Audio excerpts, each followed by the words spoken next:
Hello, gay people. Hello, odd people. Hello, party people. Welcome, welcome, welcome. Today I'm going to be talking about my favorites of 2024. It is, in fact, 2025. I was supposed to film this video yesterday and my camera died, and then I had a breakdown, and then I watched Interview with the Vampire all evening and didn't finish it. But it's a new day, it's a new year, it's a new dawn for me. And so here I am with my favorites of 2024. I will now be flipping the monitor so that I don't stare at myself for this whole video because I'm just looking so damn good. I'm like, "Ugh."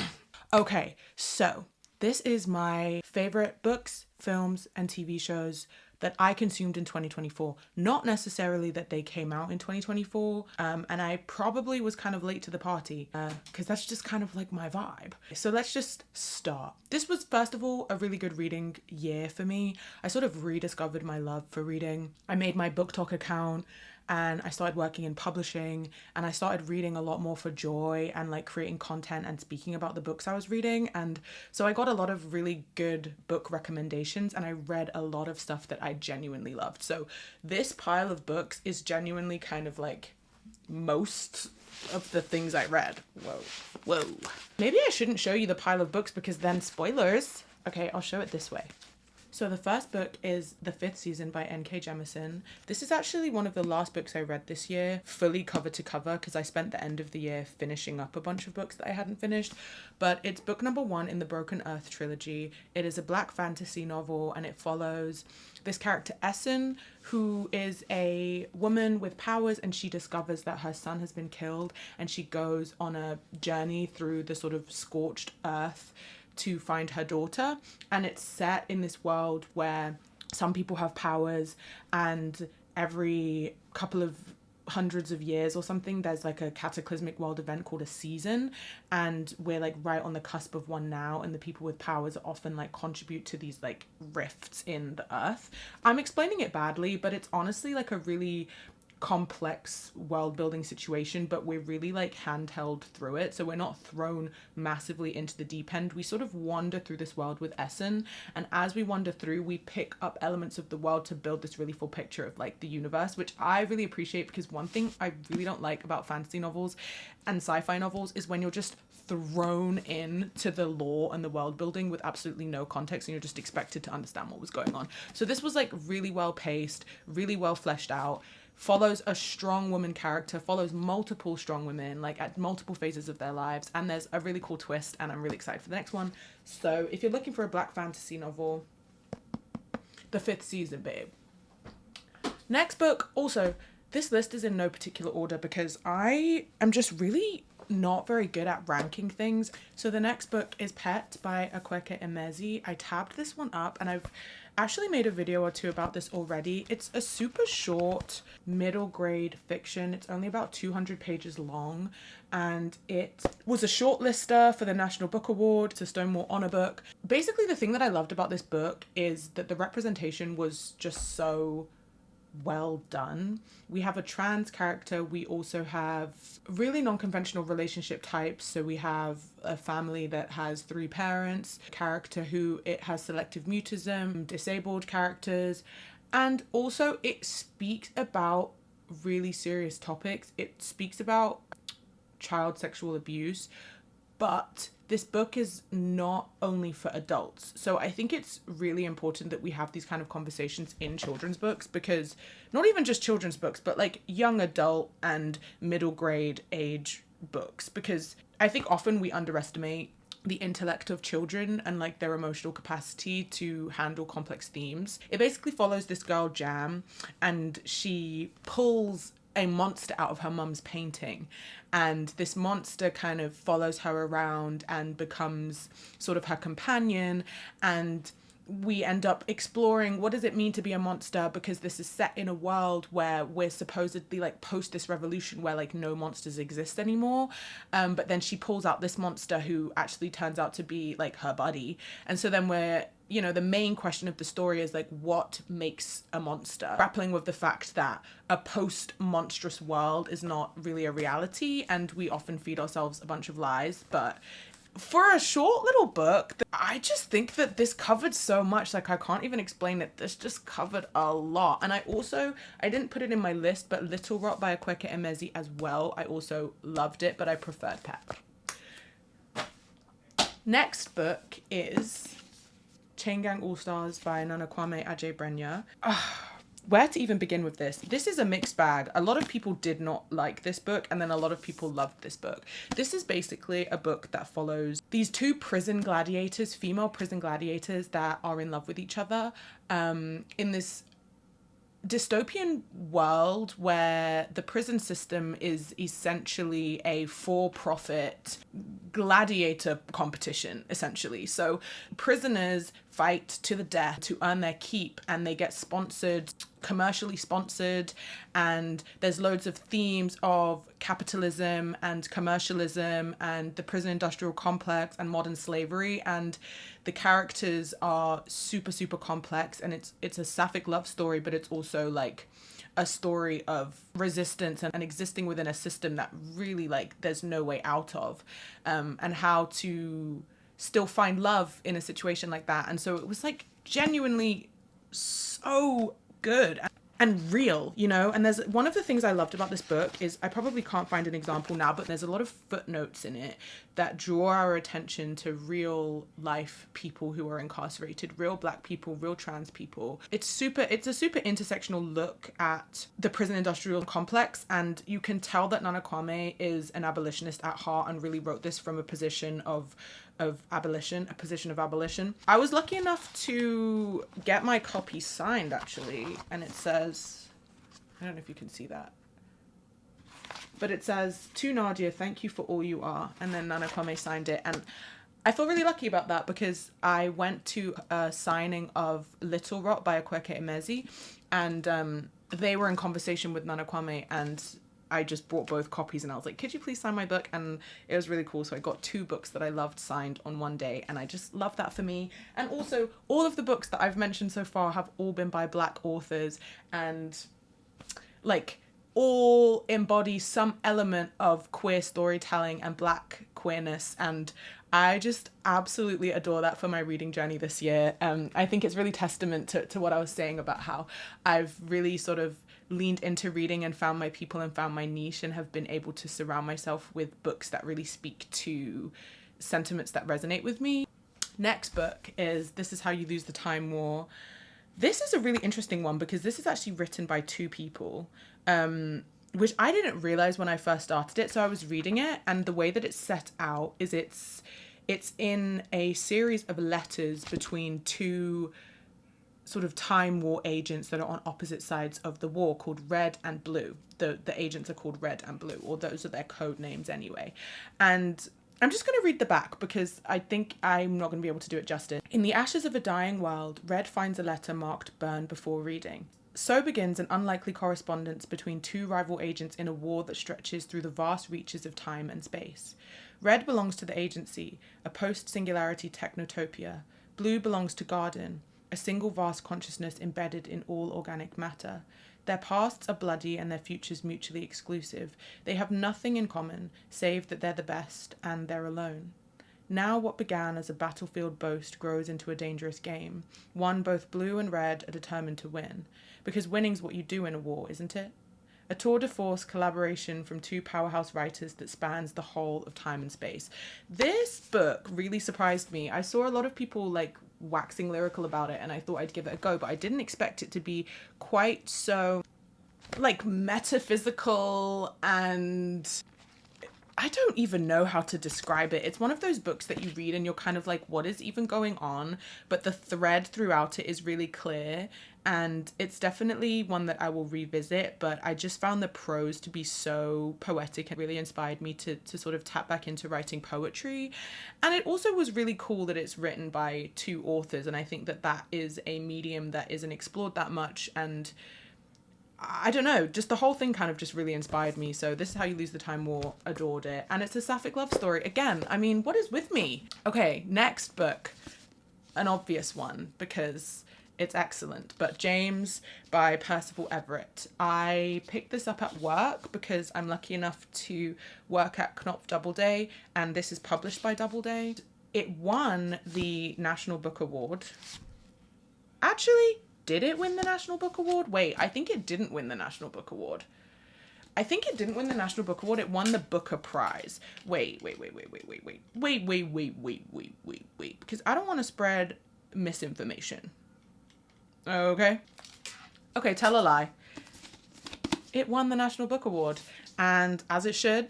It's basically a retelling of Huckleberry Finn from the perspective of James, or Jim, who is the runaway slave that is his companion throughout the story. You don't have to have read Huckleberry Finn to understand this story. I haven't read Huckleberry Finn, or if I did, it was when I was a kid.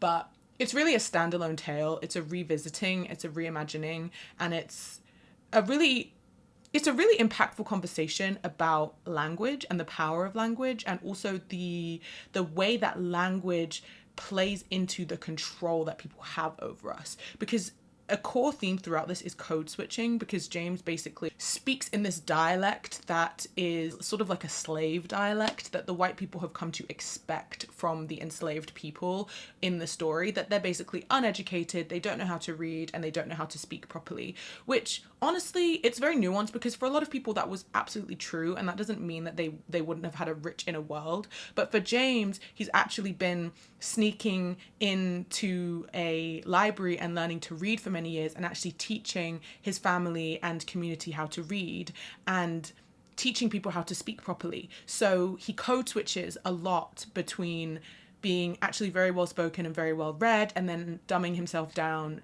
in front of the white people so that he doesn't threaten them. And it's a really, really, really interesting exploration of that. And language is used like really cleverly.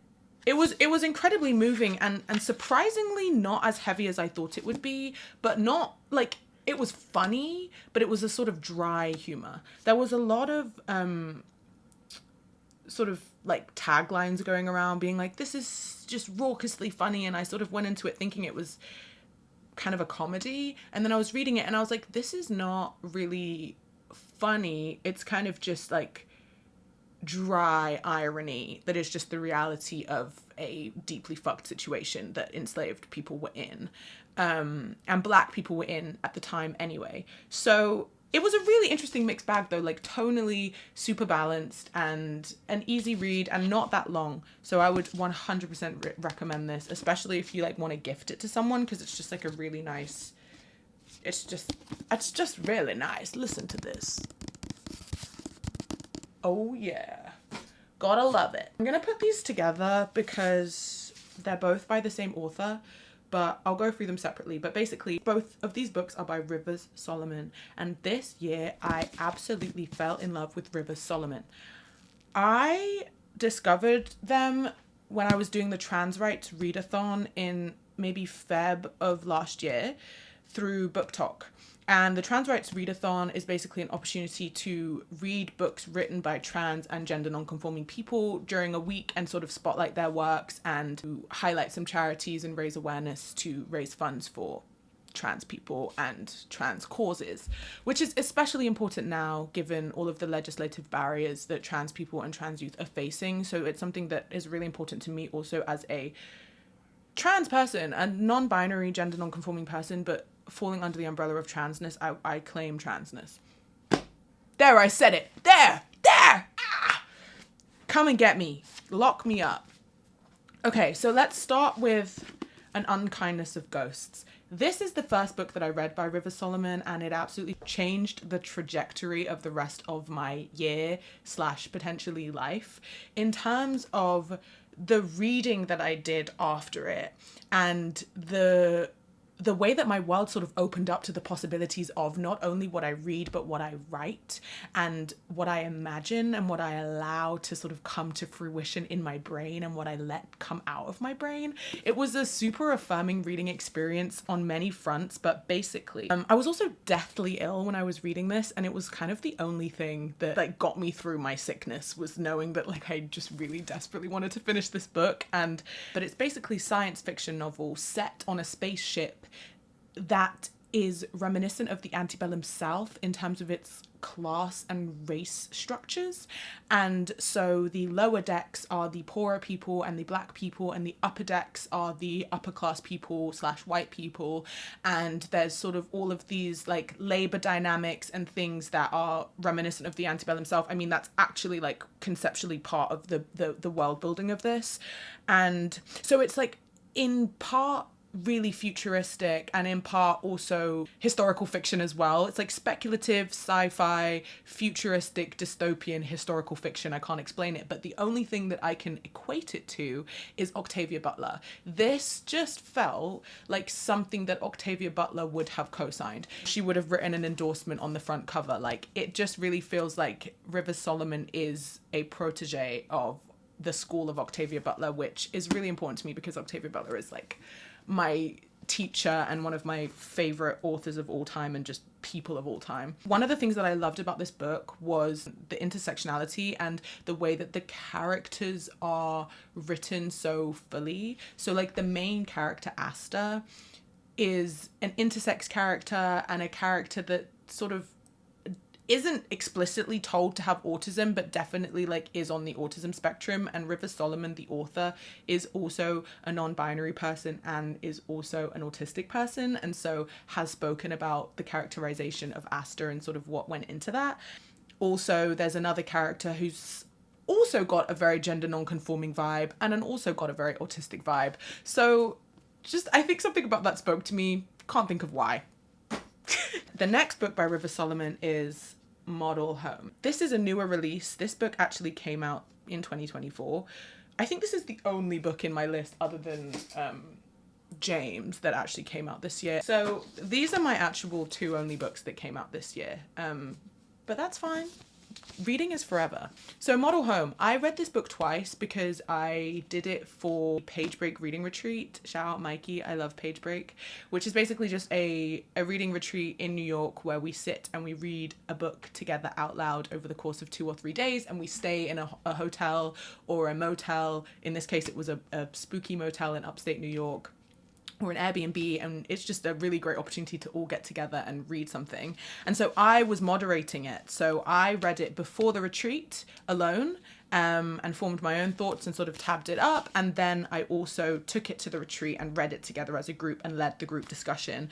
And then we got to have a Q&A with Rivers Solomon afterwards, which was amazing because, as I just said, Rivers Solomon like literally changed my life this year and really opened up my world to my possibilities as a writer. Rivers Solomon has just really affirmed so much for me. I can't overstate that. Okay, so it basically follows these siblings and they go home to the house that they grew up in, which they have really haunted memories of.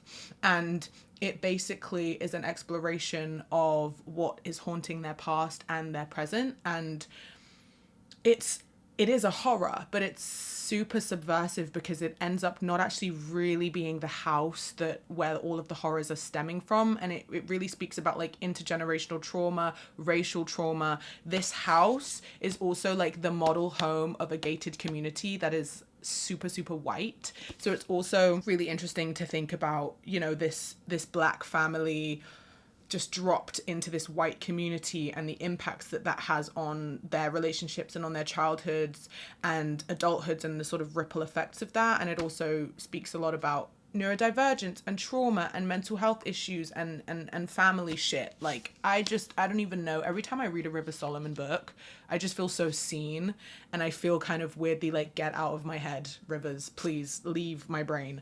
But then at the same time, like, don't, because like I said, I read this twice and I would read it again. Honestly, this is a phenomenal book and I love the cover. I just think it's gorgeous.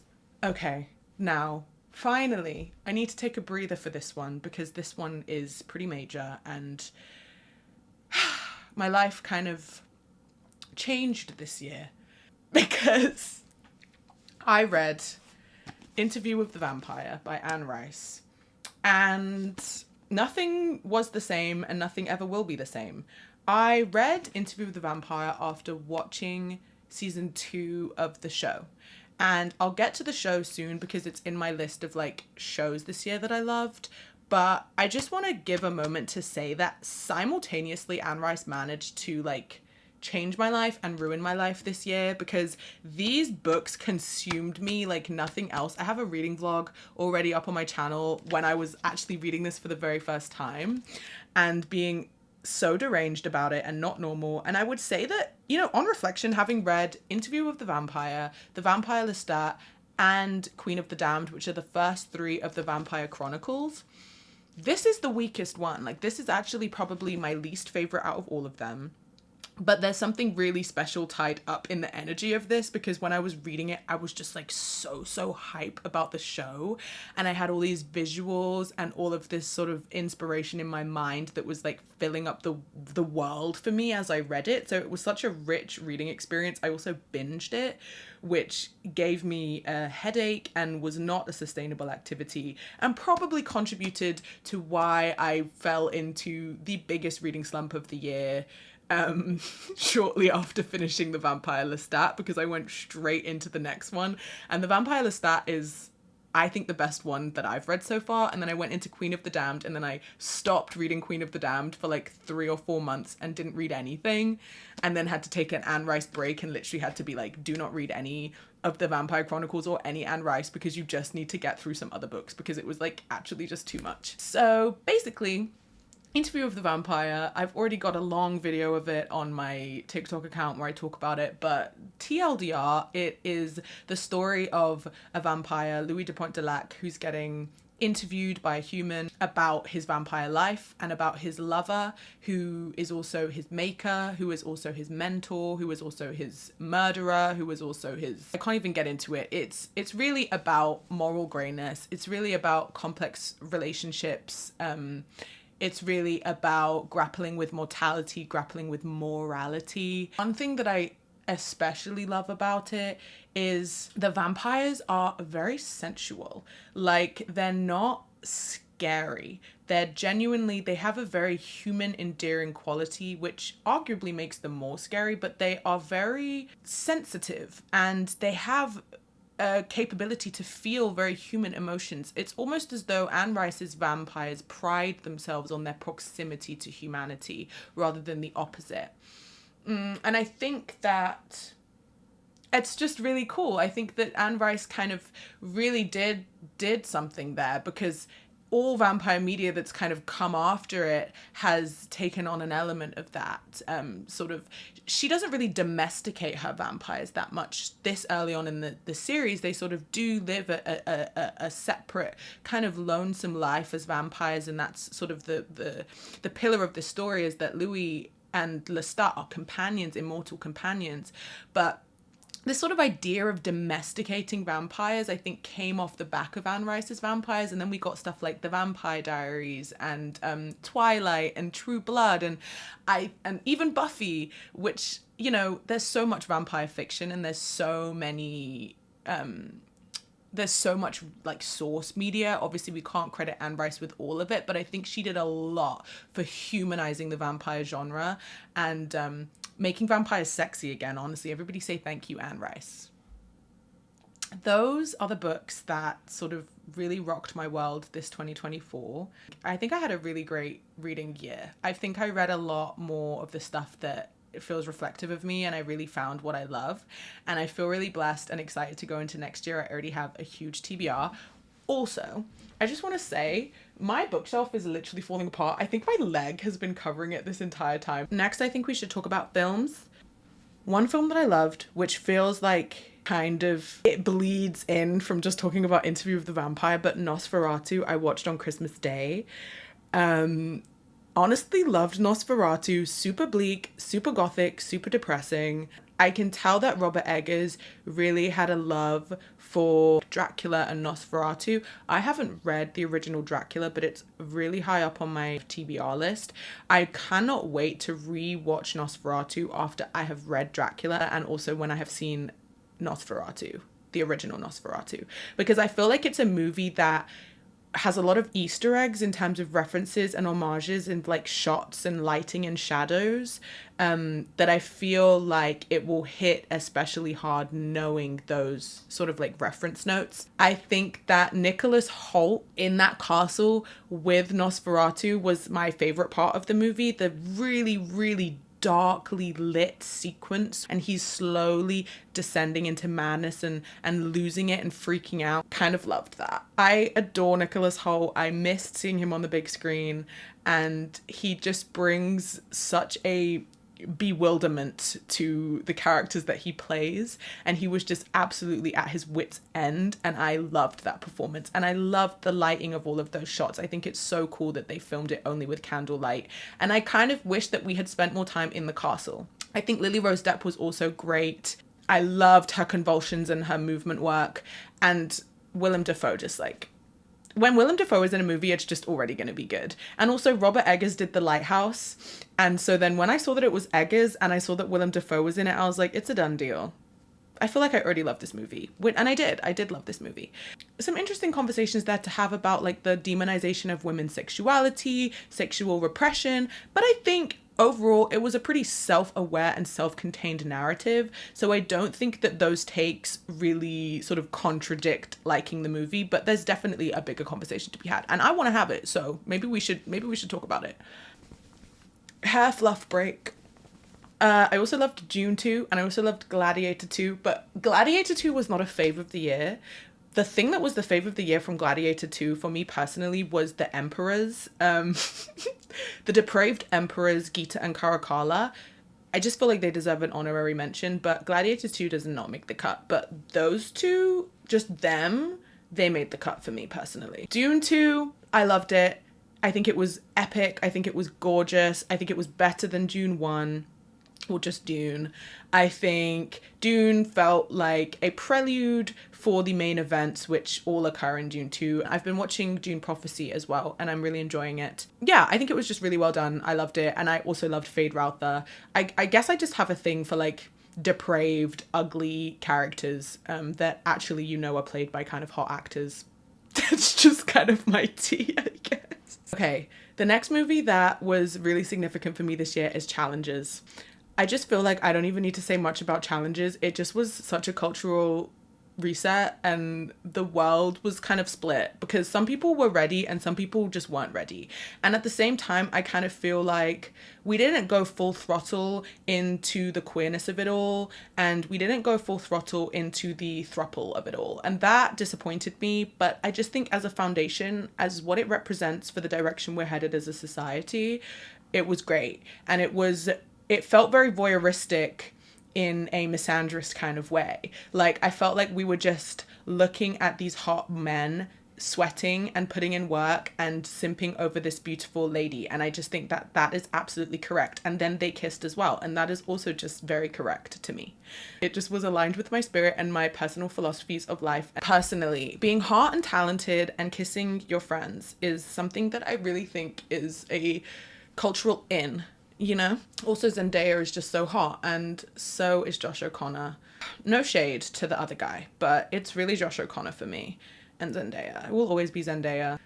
Anyway, I need to stop thinking about that because I'm like, cut to me like writhing on the floor. Another movie that I absolutely adored this year was I Saw the TV Glow. I Saw the TV Glow was such an impactful movie for me. I watched it not really knowing what I was getting into, just knowing that it had actors in it that I liked and sort of, you know, was written by younger queer people, and so was probably aligned with stuff that I enjoy. But I didn't expect it to be so on the nose. Like, it was literally made for me. It felt as though I was watching a retrospective of my Tumblr years, of falling in love with fictional characters, finding friends and community on the internet, discovering my sexuality, discovering my gender on Tumblr in 2013, and honestly losing a part of my sense of identity outside of these fictional worlds, right? So like a thing that really, really felt like so real about it was this sense of being like pulled into the TV screen because you exist vicariously through these characters because there's something affirming about them. And especially when you don't have the language for what it is that you're missing, when you don't have the language for your dysphoria, you don't have the language for your like gender confusion or sexuality confusion, or just like not understanding your queerness, even having the words for it, which I didn't. I was so drawn to these fictional worlds. I was so obsessed with Marvel, and I would ship the male characters together, and I was so obsessed with Star Trek, and I would ship the characters together. I was so obsessed with Supernatural, and I was so obsessed with these like kind of macho men characters that would have a softer edge, and I would ship them with other characters to bring out this like sense of vulnerability. And it was so interesting that that was like such a formative part of my online youth, because now fast forward like 10 years and I'm like, oh, like I'm a non-binary person, and I was attracted to that because I saw myself reflected in it, because I always felt like I was trans. Like I didn't know what that meant at the time, but there's a reason that I was like felt so drawn to these characters. It wasn't just because I was attracted to them, it's because I literally wanted to be them. Tea. So anyway, I saw the TV Glow. It was absolutely devastating. It felt like a cautionary tale of like what happens when you don't honor yourself and thank your body, and listen to your body, and let yourself be, you know, fully realized. And it was so sad because so many people live like that because they have to, because they're not safe doing anything otherwise, or they don't even feel safe within themselves to even, you know, look within themselves and accept that. And that, like, it honestly made me feel really, really thankful for the reality that I exist in, and being surrounded by queerness and my friends, and feeling so seen and so safe. I'll get really soppy, and like I could even cry about this movie because it genuinely felt like such an intimate portrait of the realities of so many queer people, particularly genderqueer people. And just as a project as a whole, so much love must have gone into telling a narrative like that so artfully.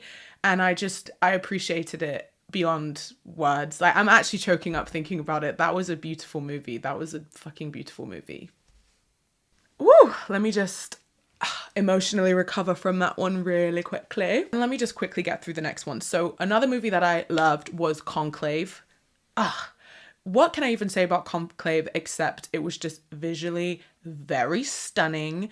It is just basically about the papal conclave where they select the new pope, and I think that just sets it up to be aesthetically gorgeous, because I was on Google Images looking at the papal conclave and it actually looks like that. So I was like, damn, I was kind of chalking it all up to the cinematography, but a lot of it is also just contextually, and all of the religious symbolism, and the Catholic Church, and the beautiful architecture and the marble and all of it. It's just gorgeous and stunning. So it was always kind of going to be a gorgeous and stunning movie, but the lighting, some of the shots, I personally loved the slowness of the story, especially because so much of it just felt like men gossiping in hushed tones in gorgeous marble spiral staircases. Like, they were just divas, honestly. It was a refreshing vibe. I enjoy watching a movie where genuinely not much happens, but it's visually very stunning, and it's carried by like very solid performances. And I love homoerotic undertones.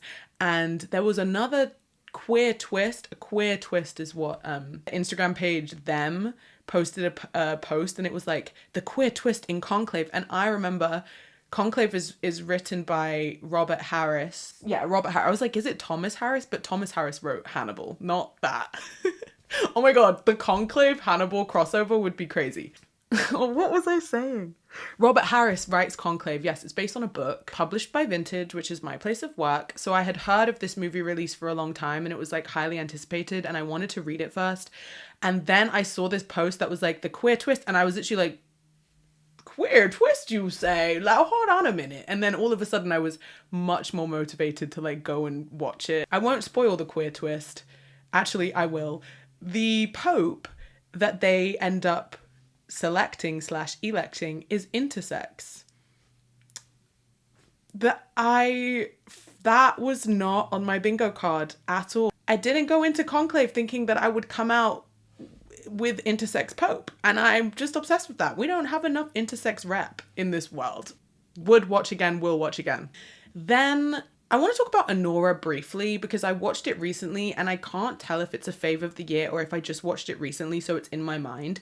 But the thing that I loved about Anora was the pacing of it, except the bit in the middle when we basically are just running around Coney Island looking for this fuck up of a boy. We didn't really get much of Anora's story. She just kind of was like a side character in her own movie.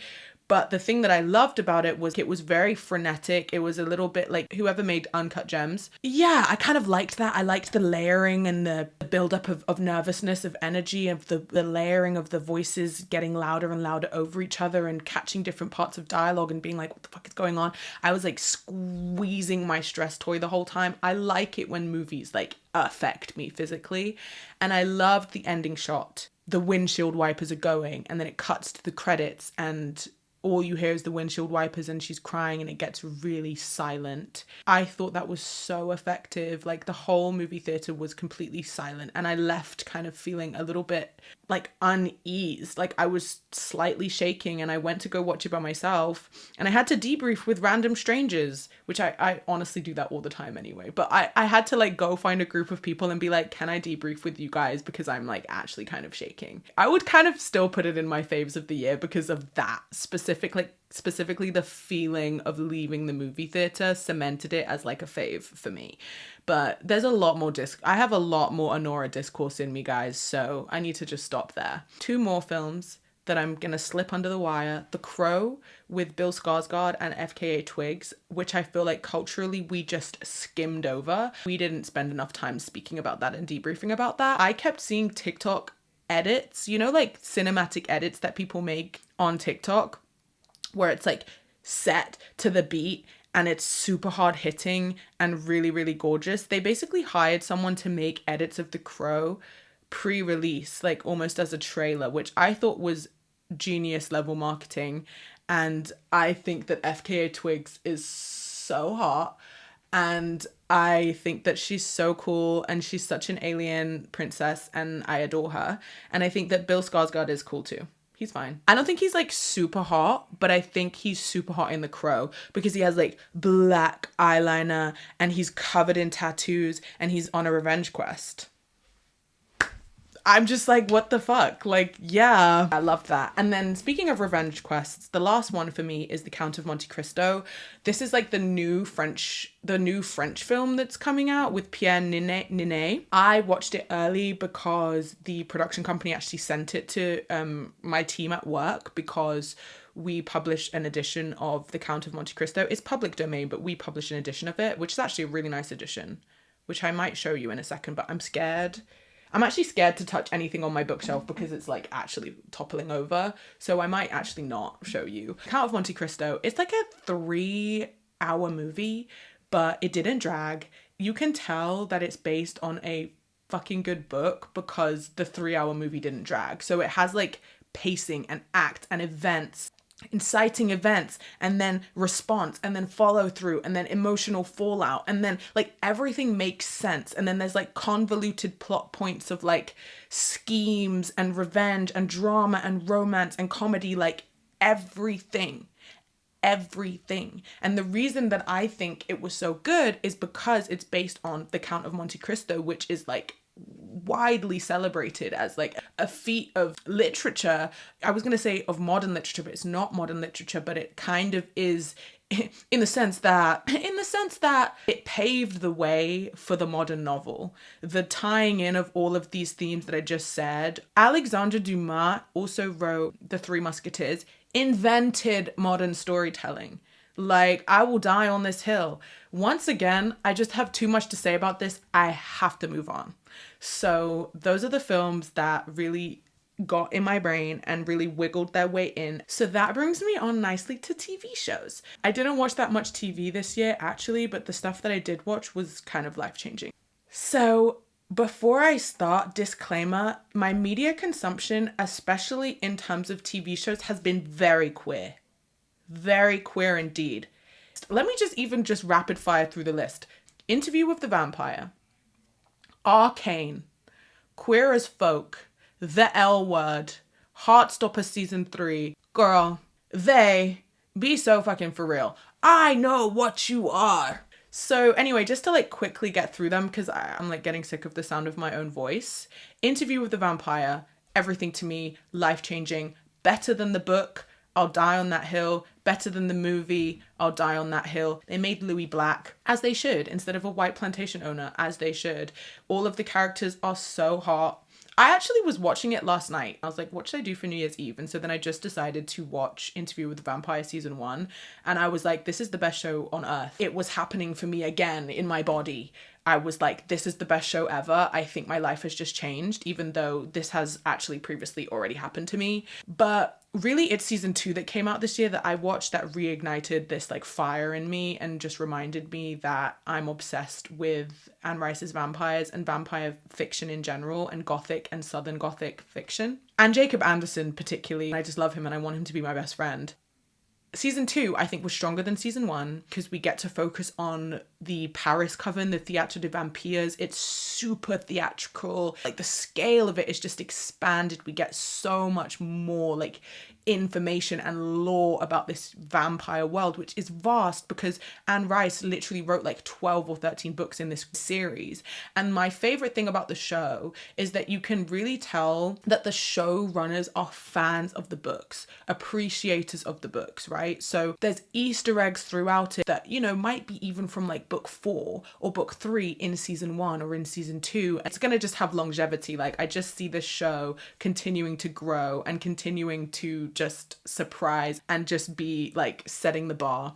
And I don't even want to get into it too much because I'm gonna get really upset, but basically this show just consistently gets snubbed at like in award seasons.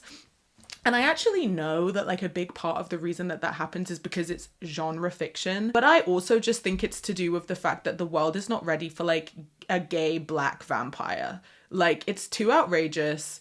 And Jacob Anderson, who plays Louis, he has been snubbed so beyond belief to the extent that like I actually at this point think it's kind of anti-black. I'm kind of close to writing an open letter to like whoever to just be like, this is crazy and you're sleeping on Jacob Anderson's performance and you need to stop because I'm getting really upset. Okay, moving on. Like, I can't be normal about this show, which brings me on to Arcane, which is another show that I absolutely cannot be normal about.